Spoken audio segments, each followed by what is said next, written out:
Gracias, kamsa kamina. Malo, malo, thanks be to God. Already in the inspired work of the Second Vatican Council, the Council Fathers were looking at the importance of the role of our Catholic youth in developing and maintaining our Catholic faith in an increasingly faithless world. The Council Fathers addressed a message specifically to the youth of the Church. This message reads in part, "Lastly, it is to you, young men and women of the world, that the Council wishes to address its final message. For it is to you who are to receive the torch from the hands of your elders and to live in the world at the period of the most gigantic transformations ever realized in its history. It is to you who, receiving the best of the example of the teaching of your parents and your teachers, are to form the society of tomorrow. You will either save yourselves or you will perish with it. You will know how to affirm your faith in life and what gives meaning to it, that is to say, the certitude of the existence of a just and good God. Adoramus te Christe. It is in the name of this God and of His Son, Jesus, that we exhort you to open your hearts to the dimensions of the world, to heed the appeal of your brothers, to place your youthful energies at their service." The celebration of the World Youth Day has continued since 1985, when it was begun during John Paul II's pontificate. Millions of young Catholics gathered from all over the world to pray with the Pope. Pope John Paul seemed to be right at home with the youth of the world on all of these occasions. Everyone was astonished to see how much affection shown for the Pope. Pope John Paul had a surprising appeal to youth everywhere he went. It was the same whether he was in Rome or Buenos Aires or Denver or Ottawa. More than this, John Paul did not hesitate to challenge young people and to call them to a deeper commitment in their spiritual lives. He constantly urged them to love God, to follow Christ, and to be faithful to the Church in today's world. I'd like to share with you a few thoughts about our presence here today at World Youth Day.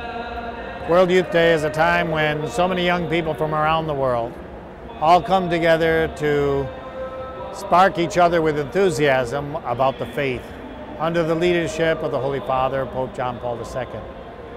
The Pope has been an inspiration throughout his lifetime, but especially in the long years that he's been the head of the Catholic Church. In a very special way, he's always had a close relationship with the young. Celebration, he rejuvenated us. Yeah. Not many expected Pope Benedict XVI to have the same appeal over the crowds who gathered in Cologne in 2005. Would Benedict mingle with the young students and joke with them as did John Paul? But were these signs of joy and excitement necessary to accomplish the real goal of these celebrations?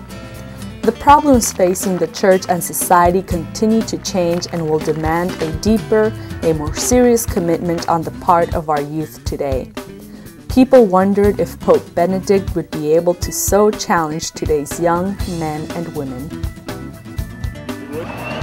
Here in front of the great cathedral in Cologne, Germany, which is the symbolic headquarters for World Youth Day 2005.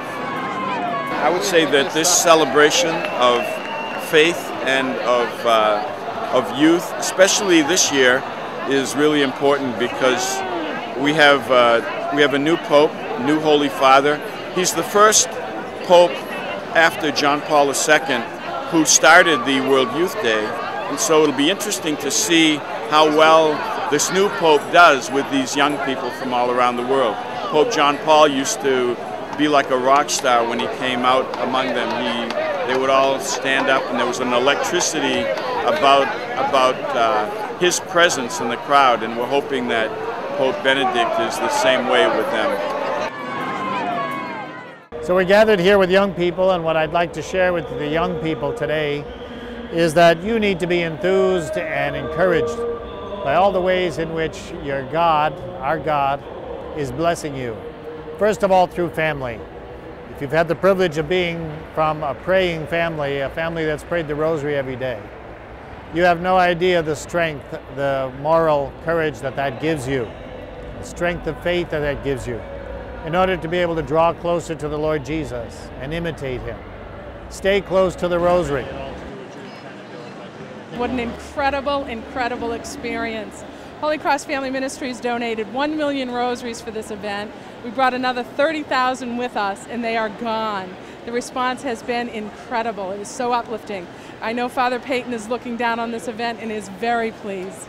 There are those out there in the world that would say the rosary is passé. Well, I have word otherwise. The rosary is alive and well, and these teens here are devoted to it. It's incredible, so uplifting. So here we are at World Youth Day, hundreds of thousands of teens. The rosaries are all gone. It's very, very exciting, very, very moving. These teens are our church, and this gives me as an adult great hope for our church. These teens are the leaders of our church, and it is extremely encouraging and uplifting. John Paul II, in his message to the youth of the world in preparation for the 20th World Youth Day to be celebrated in Cologne, tells them that the Church needs genuine witnesses for the new evangelization, men and women whose lives have been transformed by meeting with Jesus, men and women who are capable of communicating this experience to others. There's so many ways in which what happens here is an encouraging moment for the youth of the world.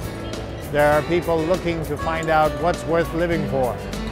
And all they have to do is look here to Toronto, to World Youth Day, to the leadership of Pope John Paul II, and to the message of Father Peyton, the family that prays together, stays together. We're all very actively involved in this World Youth Day. We have a program on Friday afternoon. We're going to show the Passion of the Christ, and we'll hear both the star of that show, the man who played Jesus, and his wife speaking to the young people. And we're going to pray the rosary in 5 different languages as well on that day. So it's a very dynamic and interesting gathering of these young Catholics from all around the world.